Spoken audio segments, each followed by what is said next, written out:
y'all, it's your girl Megan. Welcome to my channel. So if you're new here, what I do is I take books I've read and I compare them to their on-screen adaptation.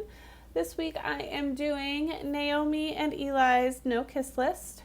This is the book and it's a movie on Netflix. I gear my videos towards people who have either seen the movie, read the book, or both. Honestly, if you have not read this book, I don't really recommend it. There wasn't much of a plot.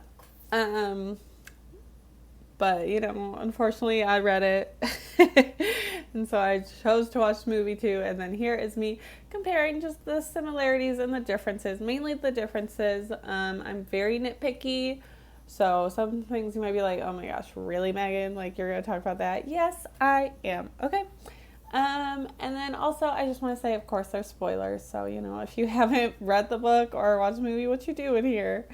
So without further ado, the movie starts out by showing Eli and Naomi together, but in the book she's waiting for him at Starbucks,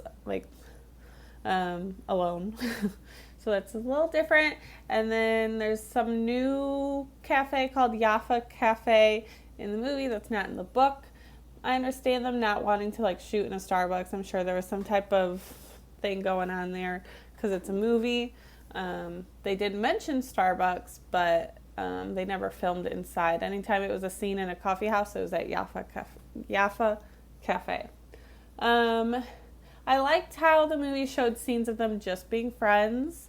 I feel like the book skipped over all that and just went right to their friendship breakup. So it had one chapter, I think, where they were friends, and then Eli's like, oh, I kissed Bruce, and then the only reference to their friendship was in memories and things like that. Whereas in the movie it shows that they're friends and how their friendship works and things like that. So that's one thing I did like about the movie.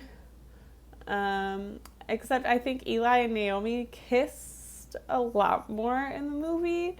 I don't remember it saying they kissed that much in the book, but in the movie, anytime they said bye, they kissed on the mouth, on the cheek, caught me off guard.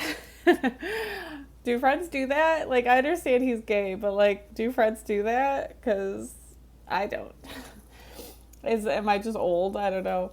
Anyways, and then Bruce the First tells Gabriel about his crush on Naomi, but in the book he's just thinking about it in his head. He doesn't confide in Gabriel.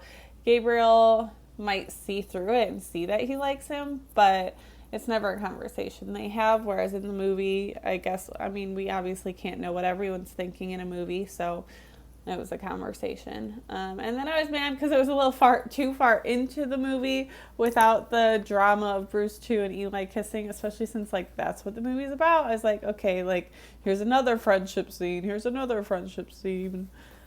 In the movie, Bruce 1 has a little brother instead of a twin sister. In the book, he had a twin sister. I don't know why they did that. I guess they just couldn't find someone with a twin. Make it a girl at least, or someone. They don't have to be identical twins. Just pick someone who looks like him. Okay.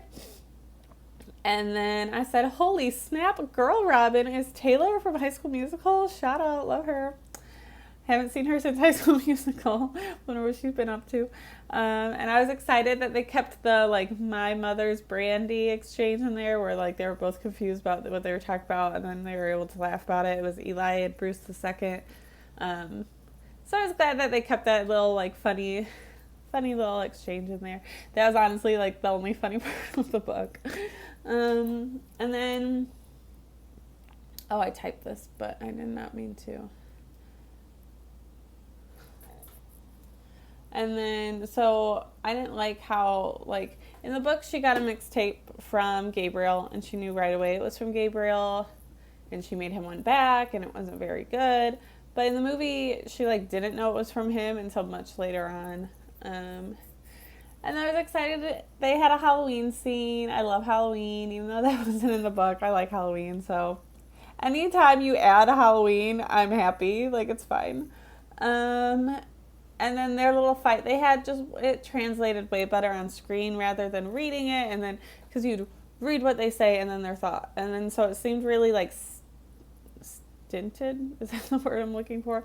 But in the movie, it's a fast pace. He says this, she says this, boop, boop, boop. Whereas in the book, it's kind of like jolty because you're reading their thoughts, and she says this and then opens the door and blah, blah, blah. So I think their little argument they had was way better on scene.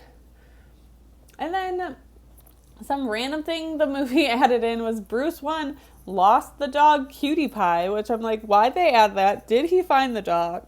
Like, it was random. They didn't need that.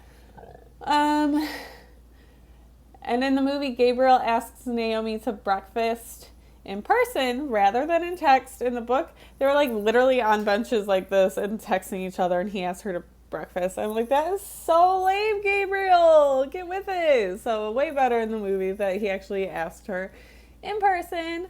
And then I was very mad that they cut the dang bingo scene. I feel like that was one of the better scenes of the book. A lot kind of happened. She apologized to Bruce 1 for leading him on and told her to get over him. And Eli and Bruce 2 kissed right in front of her and made her mad. And like, there's a lot that happened. Plus, just like, I feel like that would have looked really nice on screen. It would have translated really well to being a scene on a movie. So I was very disappointed that they cut bingo. And then, so I already brushed over this, but Naomi did not make Gabriel a mixtape in return. She did at the very end of the movie, but anyways. And she just realized the tape was from him during her wasted night in the lobby where she's laying on the couch. In the book, they're just kind of talking, and then he asks if she liked the songs, and like, she's like, yeah, this one was my favorite, blah, blah, blah. But in the movie, he's like, did you like it? And she's like, oh, that was you? But like in the book, she already knew that. And then, thank God, when they fought in the mailroom, Eli wasn't wearing her jeans. That was so awkward in the book. I was like, first of all, why is he fitting her jeans? Second of all, why is he taking them off in the mailroom and giving, like, that's so weird. I didn't like reading it, so I'm glad I didn't have to see it. It was very awkward. And I did not want to see this guy take his pants off and just be in his boxers or whatever. I know, I'm a grown woman, but I still don't want to see it, okay? The circumstances behind Naomi and Eli returning each other's belongings were different. In the book, Bruce the First just told Eli, like, hey, she wants to get her stuff back, swap stuff back, meet her at the Starbucks, and y'all can do that. In the movie, they decided it at the end of their screaming match in the mailboxes. They're like, let's end this for real, Friday, Jaffa Cafe. And like, they just knew what that meant. If someone said, let's end this for real, I'd be like, what are you talking about? I wouldn't be like, oh, we gotta meet up and exchange stuff. But whatever, it made sense to them, so I guess it worked. Naomi had some like meltdown in the movie and tried kissing Gabriel in a supply closet, which did not happen in the book. I said, oh snap, she got a job. And then I said, okay, this is a great Naomi getting her act together montage, but what caused it? Like in the book, she kind of had this moment where she's like, oh snap, I gotta get my stuff together. But it doesn't go quite as far as the movie did. I liked how far the movie took it, but she never had this moment of realization. She literally tried kissing this dude and she's like, got a job and started doing all this stuff to like better herself. I'm like, there was nothing that like, there's no life-changing moment that made her do that. So I just seemed kind of random in the movie. Whereas like I said in the book, she just kind of had that awakening moment. And then they meet up in some weird hidden room instead of in the stairwell. And in the movie, it was initiated by Naomi, but in the book, it was initiated by Eli. And that's where they kind of become friends again. And Naomi doesn't even mention that she might be moving or anything like that. Everything's just happy, hunky-dory. And then I was mad because in the book, Eli had this big apology to Bruce after their fight. And Bruce 2 or whatever. Did it even show why he was mad? I feel like, thinking back on it now, I didn't type this, but I feel like it didn't even show why Bruce 2 was mad. Literally, it did not. I don't even know why he was mad. That's probably why they didn't show it. Anyway, in the book, Bruce 2 got mad and kind of drifted away from Eli, and Eli went and did this big apology scene, and then they got back together. But the movie just ended with like Eli going to his house or his door and them making out. So I guess that makes sense that he didn't apologize because it didn't show them fight. I don't know, it just said they were drifted away. I don't know. Let me know if I'm remembering the ending wrong. I am pregnant. I have pregnancy brain. So let me know if there are other differences that you saw in the book and in the movie. I do not know what I will be doing next or when, because like I said, Twilight books made me kind of hate reading, and this one certainly did not help the case. If you liked the book, let me know, because I really didn't. Just like, was I missing something? Was there something I didn't get? Some deeper meaning? I don't know. But please subscribe. I will be back one day, and I promise I won't be as over it as I am right now. I'm going to the library today, so who knows what I'll find. Peace and love. Stay tuned.